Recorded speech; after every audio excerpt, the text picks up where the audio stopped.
From Hollywood, it's time now for... Johnny Dollar? Mike O'Dare, Johnny. Any sign of Kathy?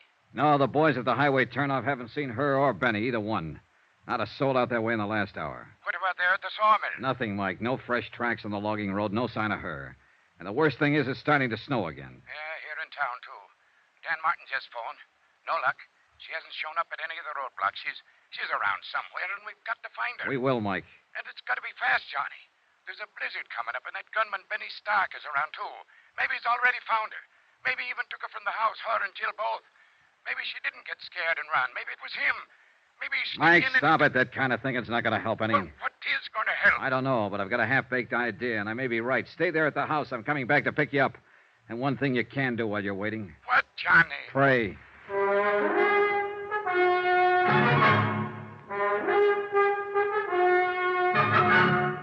Tonight and every weekday night, Bob Bailey in the transcribed adventures of the man with the action-packed expense account, America's fabulous freelance insurance investigator. Yours truly, Johnny Dollar.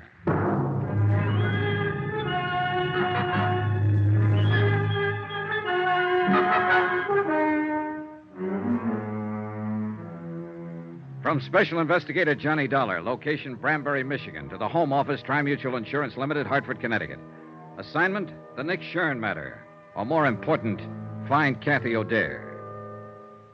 Item 12 on expense account, $4.90. A tank full of gas for the county pickup I'd borrowed from Deputy Sheriff Dan Martin.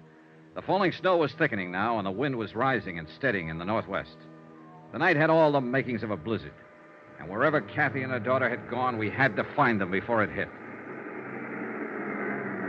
It was 10:14 p.m. when I pulled up at the side porch of the O'Dare house, and Kathy's father came hurrying out to the truck, leaving the door open behind him and buttoning his heavy mackinaw as he ran. Any news, Mike? Not a thing. All right, get in. Shut the door. Yeah, we'll get a foot of snow before morning, with a zero wind behind it. Now, listen, Mike. I think we can forget any idea that Benny found her and got her out of the house.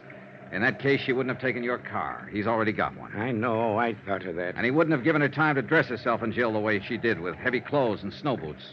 And she wouldn't have taken the rifle. Then what has happened? She knew I'd be there to talk to her sometime this evening. I think she lost her nerve, couldn't face it, decided to run again. Maybe so, but where, Johnny? That's what I want you to tell me.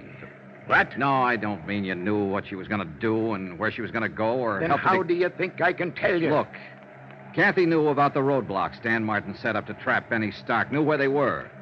So if she didn't want to be seen, then naturally she'd avoid them. She couldn't. Not if she wanted to get away, take the highway to Flint or Detroit. She'd have to pass one of them at least. But she hasn't passed any of them, so she's still in this area.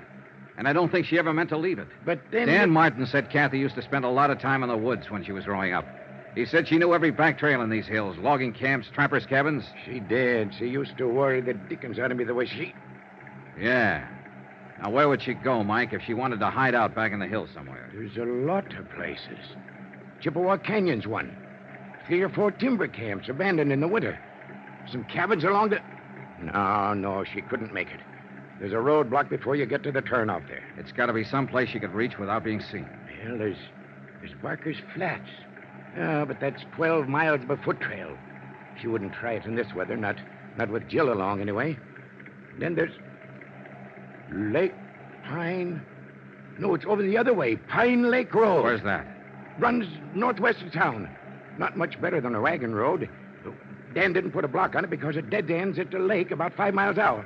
What's out there? Nothing at the lake, but you can go on up Pine Creek about 4 miles on foot, and there's some cabins. Maybe a waste of time, Johnny. Let's get going.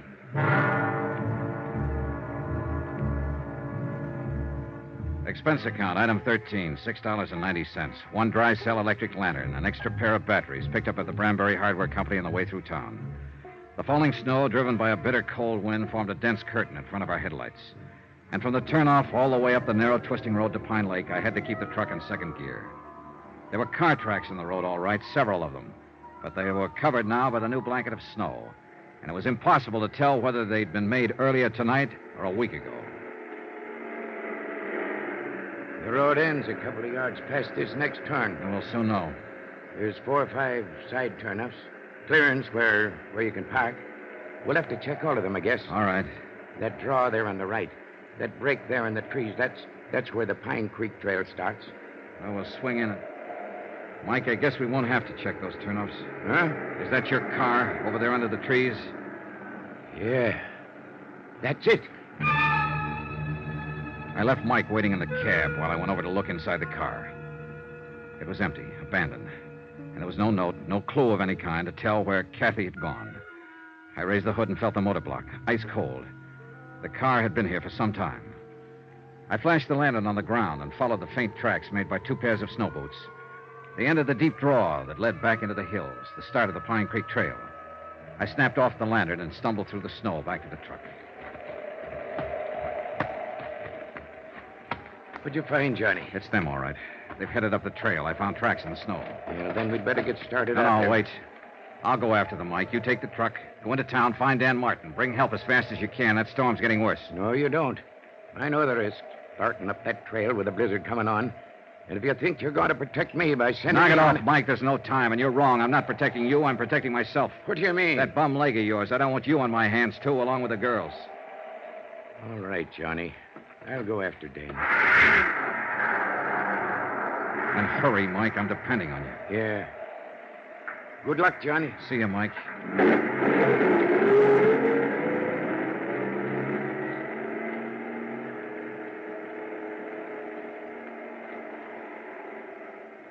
I stood there in the snow watching the headlights of the truck move away. Finally, they swung around the bend and disappeared.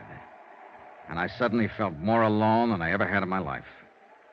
I'd gotten rid of Mike deliberately, sent him away on purpose, because I hadn't told him everything. I could see no point in tearing his heart out. There was another car parked on beyond Kathy's, nearly hidden by the trees. Jed Horton's station wagon. The car that had been stolen by a killer named Benny Stark.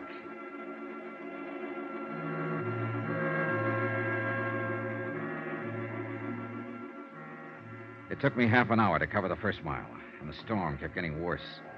The beam of the lantern penetrated a bare 30 feet ahead of me before it was smothered out in the white blackness of the night. After a few hundred yards, the tracks I was trying to follow had nearly disappeared, snowed over and blotted out.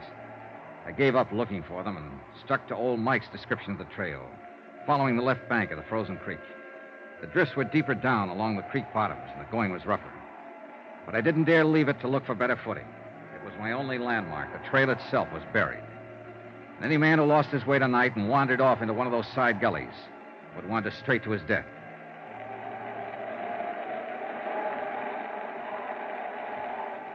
An hour passed. Then an hour and a half, or 2 hours maybe. I lost all track of time and distance. The wind cut through my clothes, and the numbing cold crept into me deeper and deeper. Gradually, the walking, stumbling, breathing, even thinking became automatic and without feeling. The world itself seemed to narrow down to a tiny circle close around me. And all beyond was chaos, blackness, and roaring storm. I tripped over fallen logs and floundered back to my feet, dropped my lantern and recovered it, broke through the crusted drifts and struggled for footing, and kept on moving.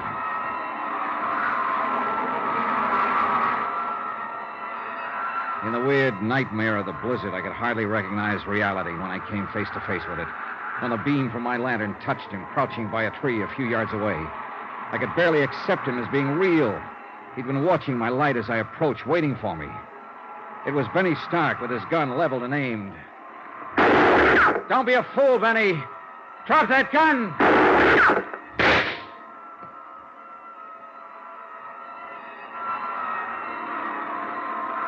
A curtain of snow swept between us then, blotting out the sight of him, and I was grateful. I turned and stumbled on into the storm, moving in pitch darkness now, except for the ghostly glow from the snow-covered ground. The second shot had smashed my lantern. I had nothing left to go by but instinct and luck, and they weren't enough. Within 15 minutes, I was hopelessly lost.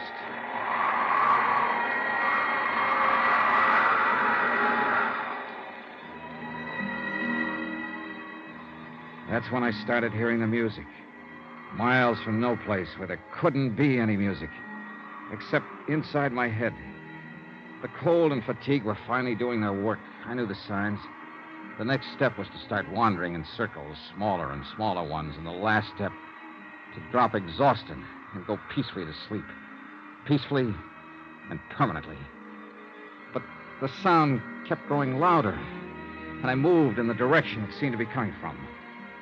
It couldn't be just illusions. It had to be real. Hello! Hello there!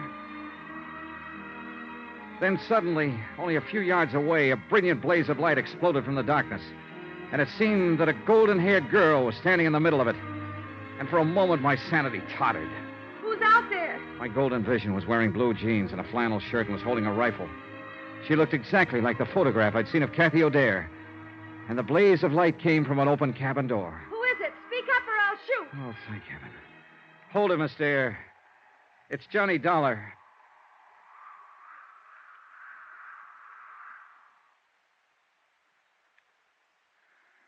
Are you getting warm now? I don't think I'll ever get warm again. You will if you don't move away from the stove a little. The back of your shirt is starting to smoke. Yeah, I thought I was beginning to feel something. How's the firewood? There's plenty.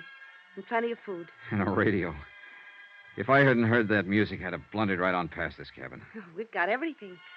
We can hold out for a month if we have to. I hope we have to. What about your daughter? Is she all right? Sure. She's fine. It's a picnic for her. A camping trip. She's sound asleep back there in the lean-to. Dreaming about Santa Claus, I suppose. I wish I could. How did you find me, Mr. Dollar? A hunch. Guesswork. I was born under a lucky star. I wasn't. Oh, I don't know. I think you've been pretty lucky, considering everything. More so than your landlady back in New York. Mrs. Grappler? What do you mean? Betty Stark went to see her. Tried to find out where you were. When she wouldn't tell him, he broke her arm. Oh, no. Oh, the poor woman. Oh, it's a rough game, Miss O'Dare, trying to play it cozy with a mobster like Nick Shurn. You know, of course, that he sent Benny here to find you. You'll have a hard time finding me in this place. He did find you. What? Maybe he followed you from the house or saw you drive through town. Anyway, I ran into him back down the trailer ways. I thought I heard shooting a while ago. You did. He tried to ambush me. He thought he had the drop, and he wouldn't give up. I had to kill him.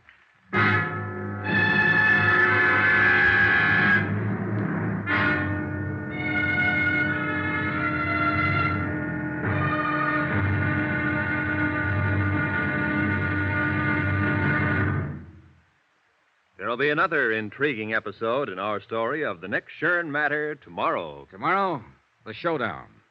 Victory, and then disaster. When a visitor to the little town of Branbury turns out to be death. Join us, won't you? Yours truly, Johnny Dollar.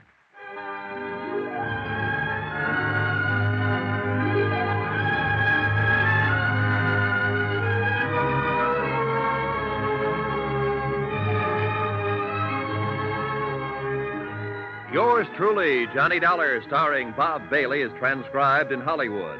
Written by Les Crutchfield, it is produced and directed by Jack Johnstone. Be sure to join us tomorrow night, same time and station, for the next exciting episode of Yours truly, Johnny Dollar. This is Roy Rowan speaking.